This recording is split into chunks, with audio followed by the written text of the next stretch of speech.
Merci beaucoup d'être venus nombreux ce soir. Ce soir, c'est une soirée dédiée à M. Abderrahim Bouhabid. Moi, j'ai eu le privilège de le connaître et je m'en souviens comme d'un homme intelligent, charmant, d'un commerce agréable et au niveau politique de quelqu'un qui était un homme d'État et qui n'a malheureusement pas, à mon avis, eu l'occasion d'exprimer toutes ses potentialités et de servir son pays comme il aurait pu le faire et il aurait dû le faire, freiné qu'il a été par un système. À nous d'en parler ce soir, à nous ce soir d'essayer de cerner quelle était la pensée de cet homme d'État, d'essayer de cerner quel Maroc il a pensé et voulu faire. Pour moi, personnellement, je dirais que dans sa vie, je mettrais 3 étapes. La première étape, c'est quelqu'un donc d'un résistant, donc c'est le combat partagé de tous les résistants, j'espère qu'on va en parler. Et de cette période-là, quand il était à Missour, il a écrit, alors qu'on dit qu'il n'a jamais écrit, c'est faux, il a écrit beaucoup de choses sur cette période de la résistance. La deuxième période, c'est les premières années de l'indépendance, et c'est là, à mon sens, qu'on peut voir l'homme d'État, qui a été vice-président du Conseil, ambassadeur à Paris, ministre de l'économie. Et donc c'est une période très importante, c'est celle des débuts du Maroc indépendant. Enfin, la période longue, ardue, difficile, durant laquelle il était dirigeant d'un parti d'opposition. C'est une période ingrate où il a, je crois, beaucoup souffert, mais il l'a fait avec beaucoup d'élégance. Donc ce soir, pour commencer, je ne veux pas être trop longue parce qu'on est très nombreux, et j'espère que dans la salle, beaucoup de gens ont vocation à prendre la parole. Donc, sans plus tarder, je donne la parole à Ekider, qui a été son compagnon de route. أنا قبلت استدعاء ديال زكية داود باش نتكلم على السي عبد الرحيم بوعبيد، باش نتكلم كذلك على العلاقات ديالي كذلك مع رمز من رموز الحركة الوطنية، رمز من رموز كذلك بناء دولة حديثة، دولة عصرية اللي على كل من الطموحات اللي كانت يحملها بوعبيد من البداية. طبعا أنا مع الرفيق عبد الرحيم بوعبيد علاقتي معاه في البداية مثلا من معركة ديال الاستقلال الحماية ما كانتش الظروف ديالي اللي يمكن نلتقط به مباشرة ولا نتصل به، ولكن توجدوا وبالخصوص من أواخر الأربعينيات حزب واحد، حزب الاستقلال، وكان ديك الساعة كل ما تيبلغنا على السي عبد الرحيم بوعبيد وأن كان عنده دور مهم جدا فيما يخص كذلك العمل الجمعوي أو العمل كذلك داخل الطبقة العاملة في أواخر الأربعينات، كذلك اللي مهم كانت ديك الساعة تحت الرئاسة ديال النقابة كذلك السي جي تي، وكانت في هذيك الفترة عمل ديال حزب الاستقلال، واخا كان متردد في الأول على أساس يدخل المعركة، كان عامل أساسي في إطار ربط الطبقة العاملة حزب آنذاك، وكان وصل لواحد المرحلة اللي كانت القيادة ديال النقابة آنذاك هي من الحركة الوطنية اللي كانت في ذيك الفترة إلى جانب الصراع الاجتماعي اللي تقوم به الطبقة العاملة، كذلك عندها الصراع السياسي أو النضال السياسي في آنذاك. هذه الفترة نعتبر أنها قوت كذلك أو دخل الدم الجديد على الحركة السياسية آنذاك، وبالخصوص من الخمسينات الستينات إلى الخمسينات كذلك. طبعا في هذه الفترة هذه ما سمحتليش ظروفي، أنا طالب في بني يوسف ومن الفئات المتوسطة داخل الحزب اللي ما كانت توصل العلاقات القمة، ولكن من بعد الاستقلال عاد كانت فرص في هذيك الفترة باش يكون لقاء مباشر في المناسبات وبالخصوص في المعارك اللي خاضها الحركة الاستقلالية آنذاك. طبعا السي بوعبيد كان تيمتاز في واحد الفترة ديال الشخص المفاوض الأساسي، حتى في المذكرات اللي قدمها محمد بن يوسف كان بوعبيد حاضر في المذكرات اللي تقدمت ديك الساعة للدولة الفرنسية في إطار مطالب الاستقلال آنذاك. كذلك في مفاوضات سليفان كان بوعبيد كذلك السي محمد بوستة حاضر تيكون الى جانبه كان من العناصر الاساسيه في المفاوضات اللي اخذ بعين الاعتبار كل تنازلات اللي وقعت لصالح المغرب انذاك في الوصول الى استقلال المغرب. وواحد العقده لان كانت في البدايه المفاوضات كان فيها المفاوضين من الناس الوطنيين، من الناس المعتدلين في الحركه الوطنيه، من الناس لا منتمين معناها ما عندهم علاقات بالحركه الوطنيه. في هذه الفتره هذه كانوا كذلك اللوبي الاستعماري كان ضغط على اساس ما يدير تنازلات وبالخصوص قضيه الاستقلال وقضيه عوده الملك الى عرشه.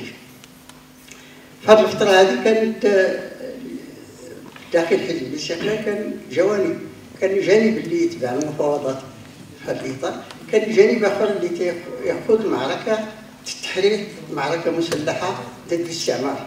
نعتبره انه اللي يغير معنى موازين القوى وغير كذلك توجهات الاستعمار الفرنسي.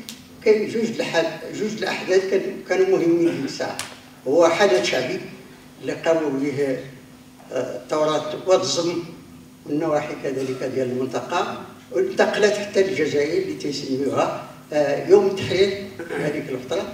القضيه الثانيه هو انطلاقات جيش التحرير في 2 اكتوبر 55. هذه اعتبرت انه زمولات كذلك التردد ديال المفاوض المغربي باش يتحقق الى جانب المفاوضه حقيقيه، يتحقق اتفاق سيسلكلو ما بين الملك محمد بن يوسف وكذلك وزير الخارجيه الفرنسي. وهنا كذلك بوعبيد حاضر في اطار قبل التوقيع. كان بوعبيد اعطى واحد العدد ديال التغييرات في المشروع اللي قدموا الفرنسيين باش يكون هو وثيقه اسمه الاتفاق بالاعتراف باستقلال المغرب وعوده الملك الشرعي لها.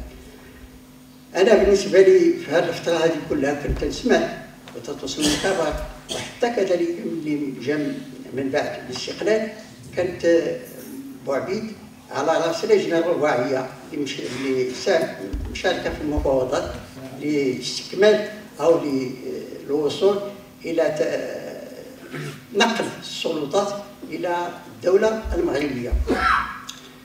كذلك السي عبد الرحيم بوعبيد كان من المشاركين في هذه المفاوضات، حيث كانت اللجنه الرباعيه ومن بعد مش كان سفير في المغرب في فرنسا، وكان المفاوض الاساسي القوي.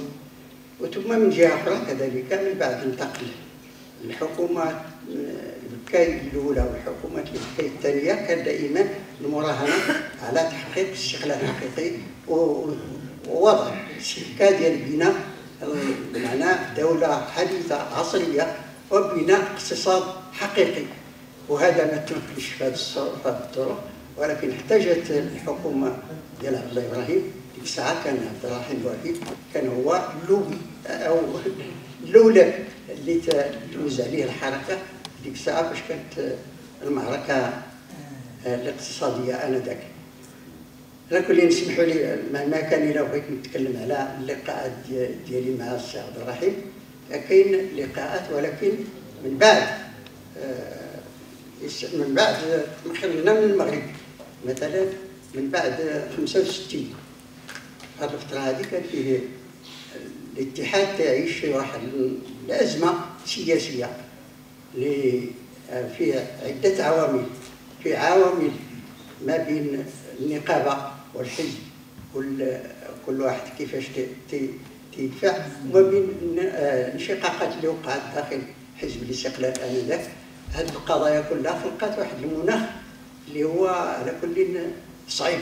وفي نفس الوقت تنعتبر ان هذاك الوقت كذلك كان نقاش ساخن، وفي واحد الفتره اللي كان فيه معناه مثلا ما كاينه مؤسسات، ما كاين برلمان، وكان دائما مطلوب تكون مؤسسات هي اللي تكون معناه اللي تيكون الرجوع اليها لحل المشاكل اللي كانت مطروحه انذاك.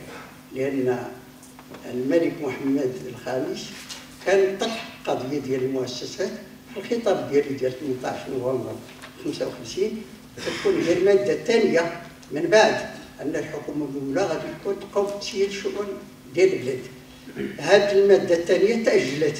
لماذا؟ هذه على كل ما عرفناش الاسباب علاش تاجلت، وبقات المساله معناها مفتوحه على واحد العدد ديال الاحداث. هنا وقع واحد العدد الاحداث اللي تكونت قوه ثالثه من اليمين هم محافظين اللي ضد التطور السياسي، اللي ضد التطور ديال حركات التحرر، وتكونت كذلك واحد العدد ديال الانتفاضات والتمردات وكذا. هذا كله يحتاج وقت طويل.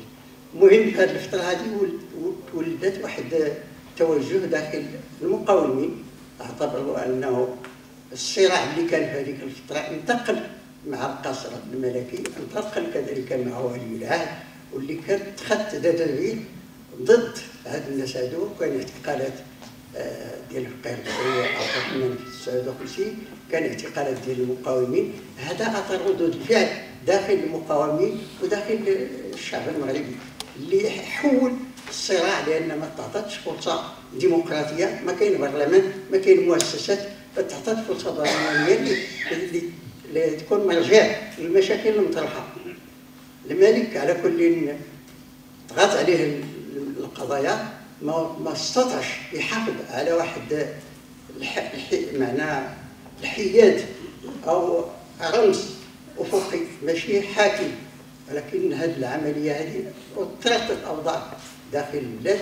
كيف قلنا كانت هذه العمليه هذه ديال العنف، استعملت كذلك وسائل ديال العنف، وكانت من طرف المقاومين، وكان ردود الفعل. وهذا دخل المغرب في واحد المسلسل. هذا المسلسل كذلك فيه اعتقالات، فيه تمردات، فيه انقلابات. هذا كله اشياء اللي تنعتبروا انه السي عبد الرحيم بوعبيد دائما تيكون رمز لقاد الحياه السياسيه ديال الحزب. دائما هو اللي تياخذ الدفاع عن المعتقلين، هو اللي معناه مطارات معينه لا في 16 جويلية 63، لا في السبعينات، لا في الثمانينات، ولا في التسعينات، لا في السبعينات، ولا في 73. هذا كله اشياء كان عبد الرحيم كان شد دائما قياده الحزب وشد الحزب على كل ما ينمحي. فهذه الفتره هذه كانت اتصالات بين انا كنت توجد في الجزائر من بعد الانقلاب ديال 19 جوان، من بعد كذلك اغتيال الشهيد المهدي بن بركه. كان ديك الساعه فيه لقاءات على كل محتاج نعملوا لقاءات، لان كاينه مشاكل.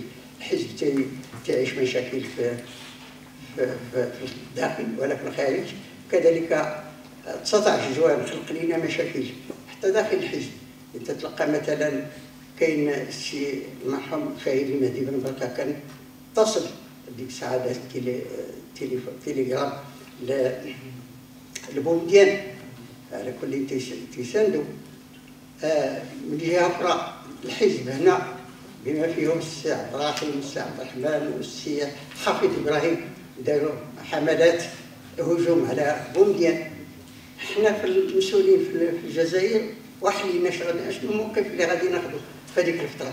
كانت واحد الوضعيه صعيبه، ولهذا في هذا الاطار كان فيه من بعد هذه الفتره هذه كان فيه لقاء ما بيني وبين السي عبد الرحيم بوعبيد في ايطاليا في ميلانو.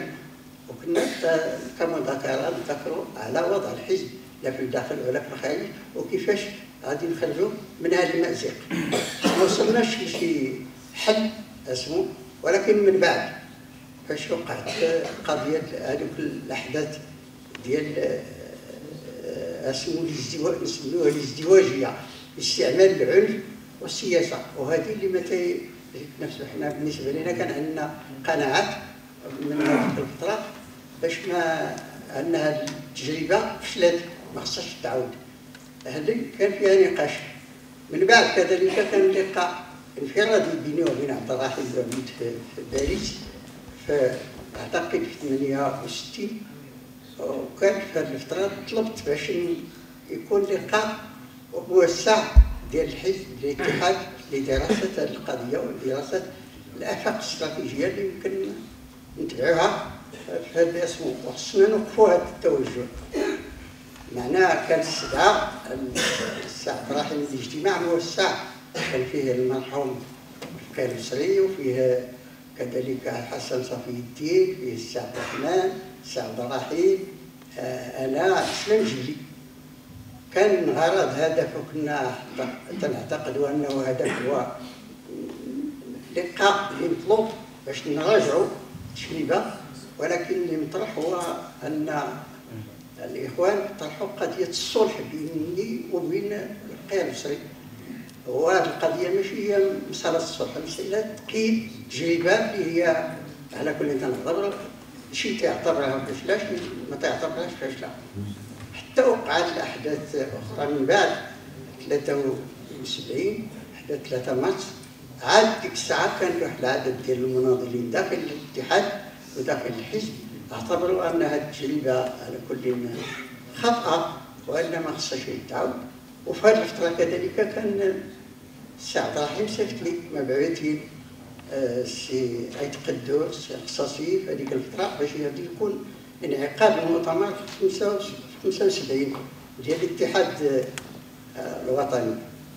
هذه الفتره هذيك على كل ناقشنا ما وصلناش لشي اتفاق، لان انا بالنسبه لي من بعد هذيك التجربه اللقاء الموسع الاول ما باقيش تنشتغل في الاتحاد، وما باقي وغادي في توجهات اخرى مع الشباب والجيل الجديد في هذيك الفتره. من بعد كذلك كان اللقاء ما بيني وبين السي عبد الرحيم مباشره في هذيك الفتره ديال فاش كنا غادي ندخلوا للمغرب في هذيك الفتره، وكان معنا النقاش كان ساخن، وكان فيه السي عبد الرحيم كذلك تيطيح الذاكره اللي كانت في هذيك الفتره بيننا وبينه في هذيك الفتره ديال تاريخيه معينه، وبالخصوص في المرحله اللي كان فيها توتر ما بين الاتحاد المغربي للشغل وما بين كذلك الاتحاد الوطني للقوى الشعبيه. هذا في هذا الاطار كان فيه معناه باش اتفقنا على اساس يكون عمل تنسيقي ندخلوا للمغرب في اطار تنسيق بين تنظيمات الإئناء. ومن هنا كنا جينا في 81 لقينا وتفاجئنا بوضعيه اخرى، وان النظام قام حمله تاع اعتقالات المكتب السياسي لكونه خدا موقف من قضيه الشفته.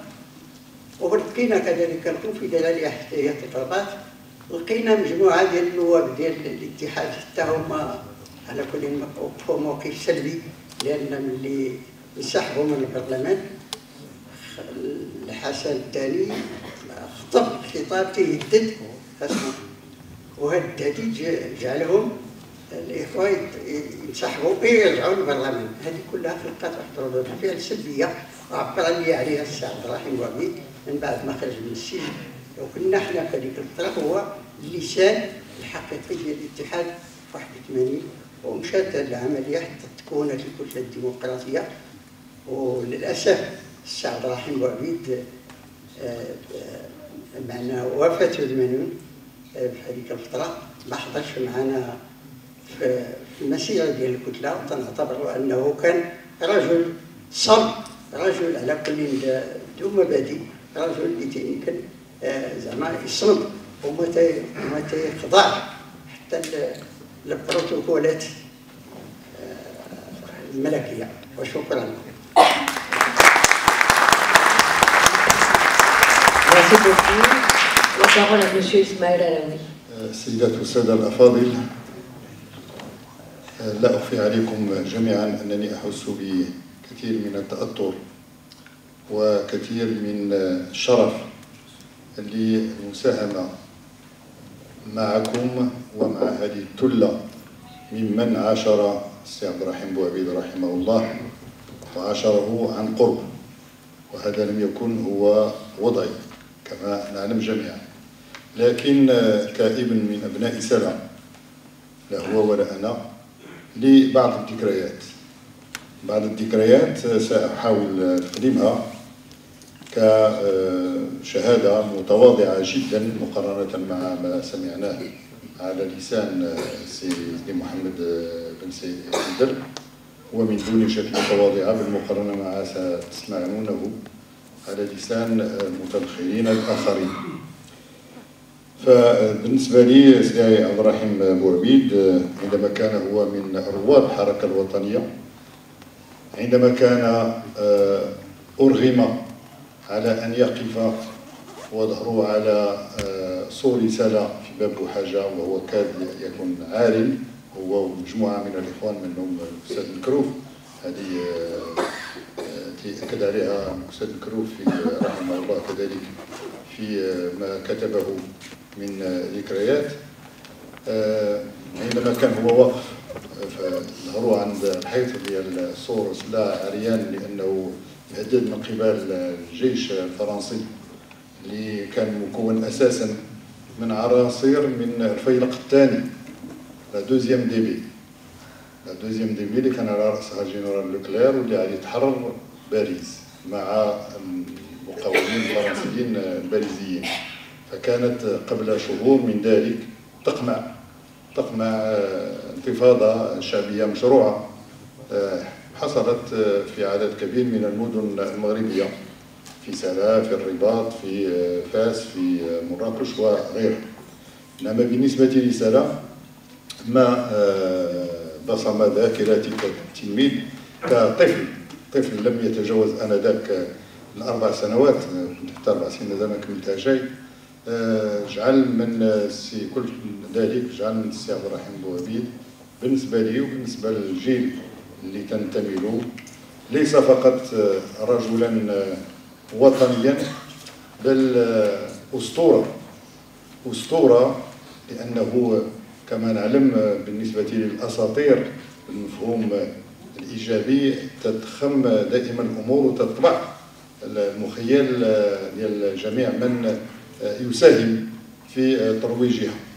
فبالنسبة لنا كان عبد الرحيم بوعبيد من هذا الصنف هذا ديال الأساطير اللي عندها واحد قيمة كبيرة جدا.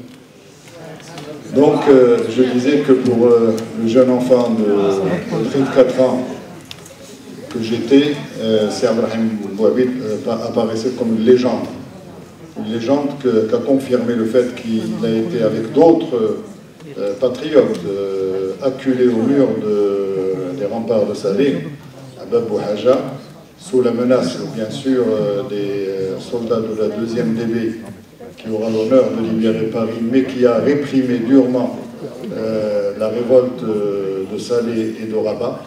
Eh bien, cette image a transformé l'homme qui était Bouhabid d'instituteur en une légende pour la génération, ma génération essentiellement, puis les générations qui l'ont suivi.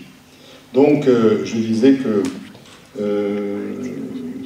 depuis, bien sûr, pour les enfants de mon âge, c'est devenu une légende, mais une légende qui était absente de Salé, parce que la vie a fait en sorte que c'est Abdrahim Bouhabid aille d'abord terminer ses études pour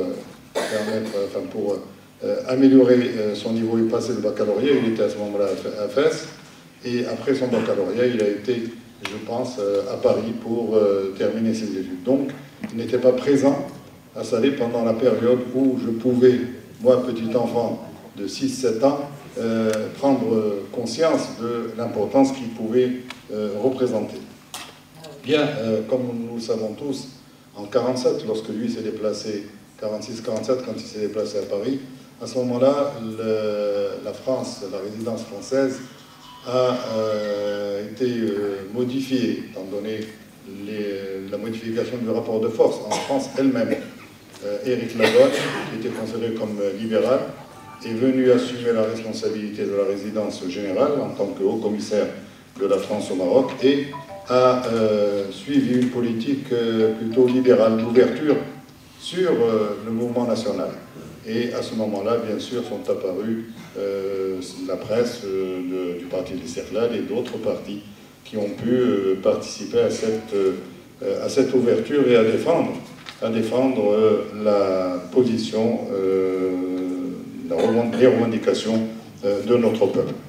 Puis ensuite, bien sûr, lui était chargé de rédiger les éditos, comme on sait. Et là, je voudrais tout simplement rappeler un petit fait qui, aussi pour le jeune garçon que j'étais, m'avait marqué, c'est la synchronisation qu'effectuaient les petits vendeurs de journaux. Et ils le faisaient de manière constante entre les vendeurs de la Vigie, ceux de l'Istiqlal, le journal Istiqlal, et ceux de la revue El-Maghrib. Ceux qui vendaient la Vigie prononçaient de manière exprès Iji, l'autre, le vendeur de l'Istiqlal, lui répondait comme un écho Istiqlal, et le vendeur de la revue Maghrib criait le Maghrib. Donc c'était Iji, Istiqlal, Maghrib. C'était une façon d'affirmer cette volonté nationale. Bien sûr, cette volonté a été réprimée dès décembre 1952. Je crois que tout le monde connaît l'histoire de son pays, donc ce n'est pas la peine de revenir sur tout cela. Et ensuite, il y a eu l'exil de la famille royale de Mohammed Ben Youssef. Il y a eu ensuite, bien sûr, la résistance armée, tant au niveau des villes, d'abord au niveau des villes, ensuite au niveau des campagnes avec l'armée de libération nationale, et le retour de Mohammed Ben Youssef, qui a été consacré roi du Maroc sous le titre de Mohammed V de manière définitive, parce qu'il était pour le mouvement national, mais toute la presse internationale parlait de lui comme d'un sultan Mohammed Ben Youssef. Donc pour nous, c'était Malik Mohammed Al-Khamis. Bien, à l'indépendance, et Abdelrahim Bouhabid a joué un rôle fondamental en tant que négociateur, parmi les autres négociateurs. Et puis, tout de suite après l'indépendance, il a assumé une responsabilité fondamentale qui était celle du ministère de l'économie nationale et des finances. Et à ce titre, je crois qu'il est nécessaire d'insister sur le fait qu'il a pu non seulement créer de toutes pièces ce ministère, mais en plus affirmer une ligne progressiste pour le développement économique de ce pays. Je pense que sur ce point précis, certaines personnes ici présentes, c'est Mohamed Al-Hababi, que je salue, a joué aussi un grand rôle avec Abdelrahim Bouhabid. N'oublions pas que c'est à ce moment-là qu'on a créé le BEPI, qu'on a renforcé le BRPM qui préexistait à l'indépendance, et qu'on a engagé une politique à la fois de recherche minière et pétrolière, mais aussi une politique de développement de l'industrie, sous les sarcasmes de la droite marocaine. Et je pense que personne ne pourra oublier certains articles de Moulay Ahmed Al-Alawi qui dénigraient cette politique d'industrialisation, surtout en ce qui concerne la fabrique de tracteurs Tariq, qui avait fait les gorges chaudes à l'époque. Bien, je pense que là, je me dois de dire non seulement mon estime, mais plus que de l'estime pour Abdelrahim Bouhabid en tant que militant d'un parti qui n'était pas ni l'UNFP ni le parti de l'Istiqlal, puisqu'il a été le seul au sein du mouvement Abdullah Ibrahim à s'opposer à l'interdiction du PCM. Et je crois que c'est un point fondamental, et c'est à ce titre-là que nous tous, progressistes, que nous soyons de la mouvance communiste PLS, PPS ou de la mouvance socialiste, nous devons bien sûr insister sur ce comportement qui malheureusement était unique au sein de ce gouvernement et qui montre, comme vient de le dire et Mohamed Ben Saïd, que Abdelrahim était un homme à principe et qu'il refusait toute compromission concernant les principes auxquels il croit, ou il croyait.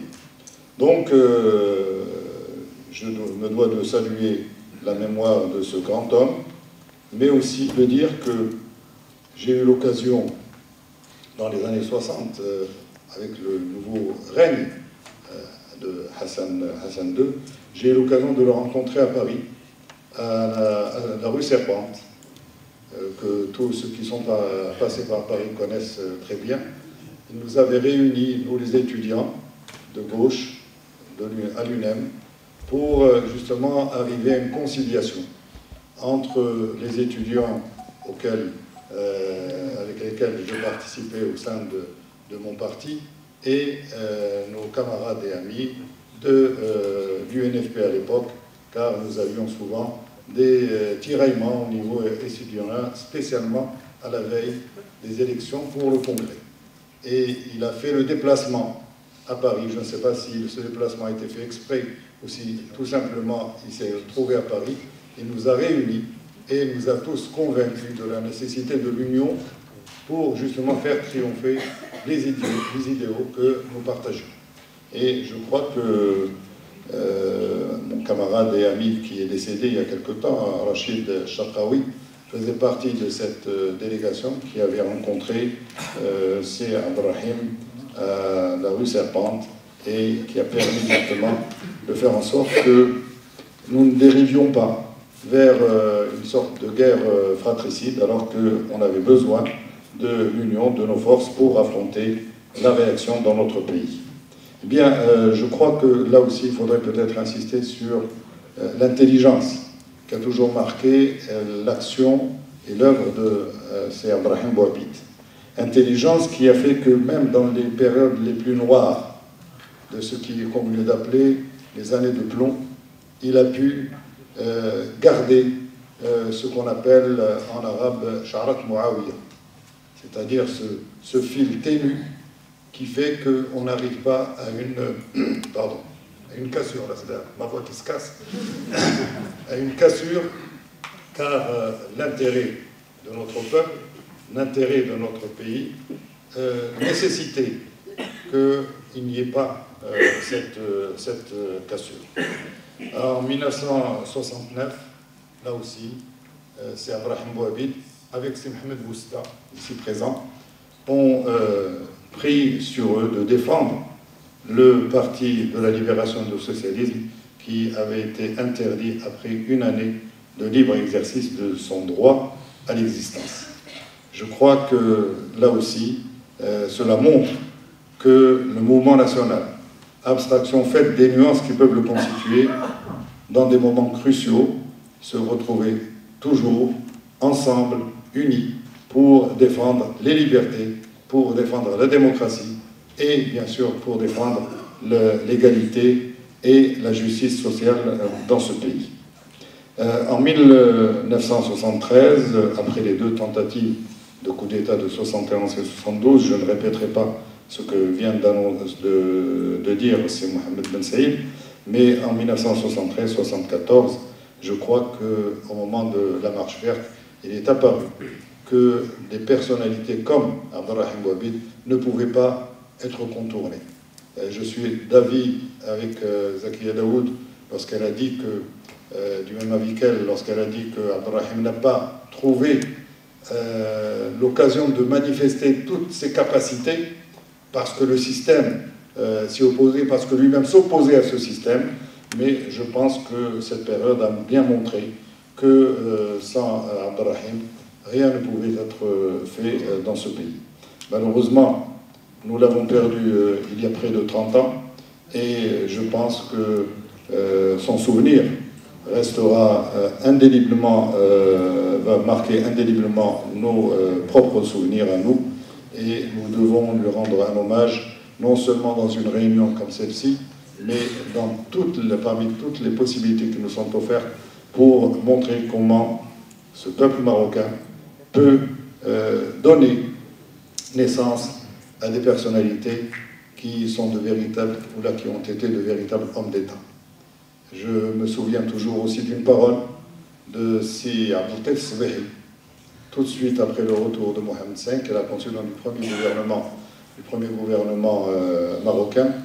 Il avait été invité par mon père à un déjeuner avec d'autres personnalités de Salé, et moi qui étais toujours à l'affût, j'avais 15 ans à l'époque, mais j'essayais toujours de savoir un peu comment les choses se passaient. J'avais entendu Abdelkader Sbehi dire avec fierté que Abdrahim Bouabid représentait Salé dans ce gouvernement, mais qu'en plus de cela, il représentait les couches moyennes, les couches pauvres, car son père, Simoussa, était un menuisier. Je me souviens de la parole de Abdel Sabahi qui disait comme si d'abord il était lui-même étonné parce que lui étant d'une famille patricienne pensait que c'était une chose extraordinaire et en même temps il était fier que notre pays ait pu donner des personnalités aussi fortes, aussi marquantes que celle de Abdelrahim Bouhabid. Excusez-moi, mesdames, messieurs, si je ne peux pas aller plus loin, parce que, comme je vous l'ai dit, je n'ai pas eu l'heure de connaître de manière intime c'est Abdelrahim, mais à travers ce que j'ai pu entendre, à travers ce que j'ai pu lire dans les journaux et à partir de ses éditoriaux, je pense qu'il m'a marqué, encore une fois, de manière indélébile. Je lui rends un grand hommage et je vous remercie, Madame Zakia Daoud, de m'avoir invité à présenter ce témoignage, encore une fois, très, très, très modeste. Merci. Merci beaucoup. La parole est à Monsieur Achari.